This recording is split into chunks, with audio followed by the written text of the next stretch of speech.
Hi, I'm Gary Bursey. I have a company in Long Beach, Newfoundland called Gary Bursey Fine Furniture. I've been making furniture since 1978, and I grew up here in Newfoundland, but as a young boy, my father, who worked in the mines on Bell Island as a carpenter, we moved to Montreal. And that's where I grew up, and that's where I was doing my furniture business for many years. Until about 12 years ago, we decided to move to Newfoundland because we love it here, and built a workshop and built a house, and now we lived on the ocean here in Long Beach. And I'm doing the same thing I've always done, but I'm doing it in the land of where my father is from, basically. I would like to give you a little tour of my showroom that I have here. These are some different pieces I've been making. These are new pieces. These are a combination of mahogany and ambrosia maple. And this furniture is made the old way. All the mortise and tenons are pegged with a square peg. So there's no way that piece of furniture will fall apart unless it's abused, you know? And all my furniture is made like that. There's another piece here. I've made quite a few of these over the years. Actually, I sent one to France not long ago.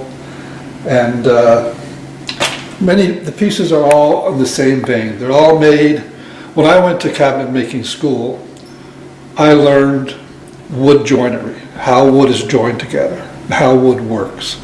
And it's the main thing you have to know when you build furniture. And all these pieces are the same. You know, this bench here is a cherry slab. And this is what's called a through mortise. So this piece of wood comes right up through here, and there's a wedge driven in it to spread it. There's no way it'll ever come apart. See what I mean? It's there forever. Maybe if you threw it down the stairs. So all those pieces that are around here are built the same. You know? This is a mission style round table. Very clean lines, all in solid cherry. A lot of my work is in cherry.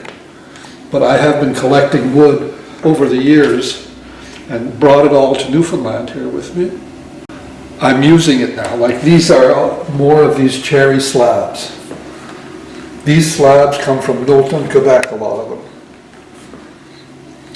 And beautiful slabs of cherry, making different things with them. And this is what you call a shawl back rocking chair. With a cotton canvas seat. And that's in ambrosia maple. And all these things here, and it's also a custom shop. Because what's great about a custom shop is everybody's house has a different length of wall or different size of room. So a lot of times I have to make the piece to accommodate that. And that's what's great about a custom shop, you know. Here's another piece of that ambrosia maple and mahogany. All handmade poles. All the drawers are full extension. They come all the way out. All wood, no metal tracks. And as you can see, the interior of that cabinet, it's gorgeous. And this cabinet could go in any room, you know. These are some of my jewelry box. A lot of these are all out of exotic woods. Jewelry cases, I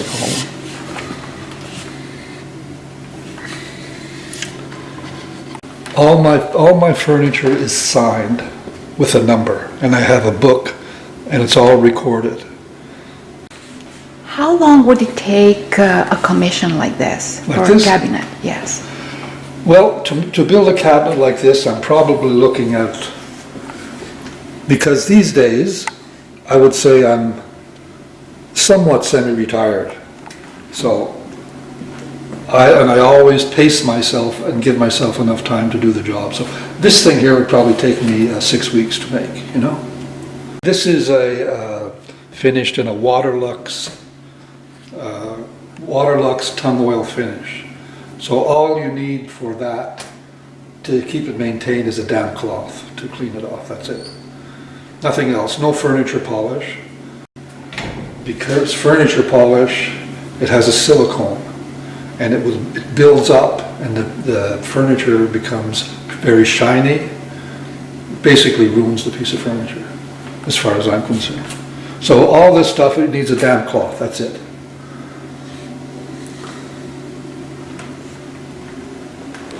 And all these pieces are my design. All of them, you know. I have done some kitchens over the years. This was a kitchen I did in a place in Tenafly, New Jersey. It's not far from New York City. But I didn't design this kitchen. This was an extra cabinet. So, as you can see, the detail is a lot of work in that cabinet. And this was an article in the Montreal Gazette done a few years ago by, what's his name, Mr. Galbraith. And it was just promoting me. It was, you know, I've had a few different, been in a few different magazines over the years. This one here is, I think it's Decor Mag, which is a Montreal magazine, popular. The picture's kind of faded, but that was my showroom, and outside my showroom with my hens. And these pieces of furniture, see, aren't around anymore. They've gone because it's always changing in the showroom.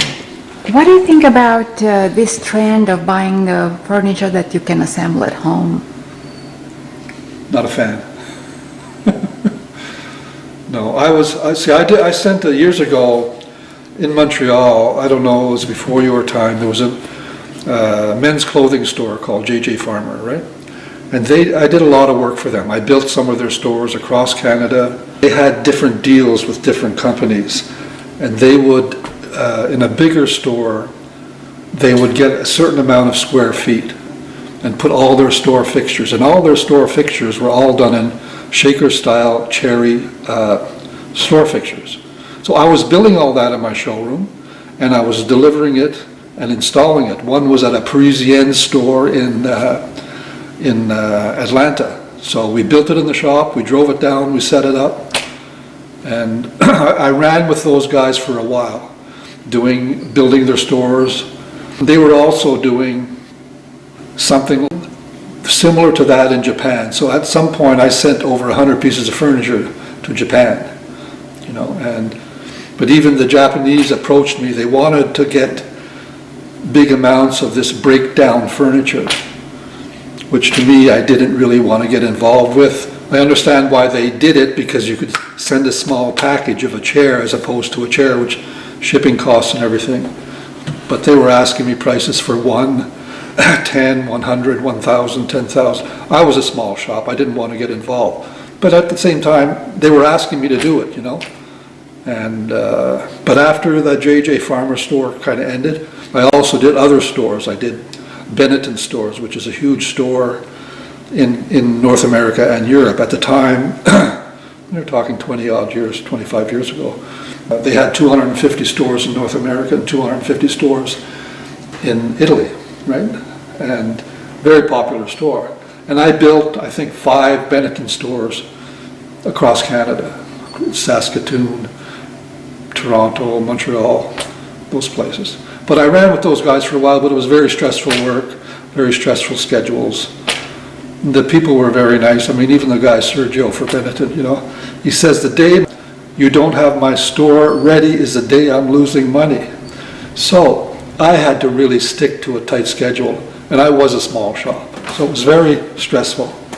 But after I got out of that, I just went into private, you know, so then I could make my own schedules, and it made life a lot easier, you know. I could say, yeah, you want a dining room set, which was still is my main work that I do for people, dining room sets, bedroom sets. So that's how I progressed over the years, you know. But those big jobs, they did pay more money. I don't say this pays a lot of money, the price of wood and everything these days, but I like what I do, you know? And I'm here, look at the view I have, you know? So, I mean, I can be outside working and I can hear whales blowing, you know? So, I mean, this was a dream to move back to Newfoundland and to set up here and do this. In my showroom here, this hardwood floor is created by, when we moved here, I had a lot of smaller pieces of wood left over in my workshop, all different kinds. There's about 12 different types of wood here. I turned it all into tongue and groove flooring, and we finished it and brought it here and put it down on this floor here. It makes a beautiful floor. I had the same type of floor in my old showroom in Stanbridge, Quebec, and that's it. Now we're in my workshop. This is where I am working all the time, and this was my first sign when I was in the Eastern Townships, just south of Montreal. Web Shaker Furniture. I was there for quite a while doing that, over 30 years, I would say. And then this is a newer sign when I was doing Shaker and Mission Style. You see on the left, that's a Mission Style chair, and on the right, that's a Shaker Style chair. That was my second sign in south of Montreal, in the Eastern Townships. And basically, this is all the tools I use in my workshop. This is my stroke sander, one of my main tools here. This one, all my tabletops are done on this. This piece moves, and you put pressure on the belt as it turns, and that will sand your top for you. I do have a dust system here that collects a good portion of the dust, but the dust is always a problem, and I do wear masks, you know. And this is my wood rack here. There's a lot of different woods here. A lot of the woods, all of the wood I have, basically I brought with me from Quebec, because I've been collecting it from the beginning. So now I'm getting to use the beautiful woods. For example, here, look at this board here. This is a beautiful piece of red elm. You don't see that anymore, you know? And I just have many different types of wood here. This is a piece of butternut, some ash, and this is some nice cherry. I'm building a couple of mission chairs for somebody.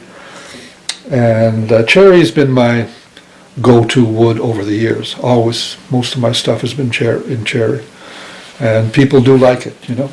So, but this is a lovely place to work. I have an in-floor heating system, and I have a stereo system. I can listen to music when the machines aren't going, and you know, you couldn't ask for a more pleasant place to work, right? What are your most treasured memories as a young woodworker in Montreal? I don't know if they're treasured, you know, because at the time I had 3 young children, mortgage payments. It was always a challenge making ends meet. There were some bigger jobs that helped a lot. There was one job I got through a friend of mine, Alan McDonald, in Maison Distinct. Now he had the woodworking contract for this huge house built in Lac-Mont-Tremblant by Alan Stroll. And this was the biggest residential contract in Canada at the time. This is about 20 years ago. I had the contract for all the decks and pergolas to be built on that house. And I had in my shop, I worked about 1.5 years on that project, and even had a night shift to still keep up with my furniture orders. So that was a challenge, but I made some money at that one. The other stuff, the furniture, you know, it keeps you going. You got to like what you do, you know. So that's what's kept me going. You know, it wasn't about the money. You always have to have enough money, of course. But, you know, you don't get rich at this trade. What I like about it, I can work at my own pace now. I can come in the shop. You know, these days I'm always giving schedules that give me lots of space in between, especially here in the summertime. I'm going fishing a lot, or even just the other day, we're in April, I went fishing, trout fishing with a buddy of mine, you know, take the afternoon off. Like I say, I might work 5 hours a day in the shop, if that, and not every day. As long as the promises I've made to clients are kept, I'm happy, you know. So that's about it. How would you say that the Newfoundlanders are unique in their tastes in woodwork?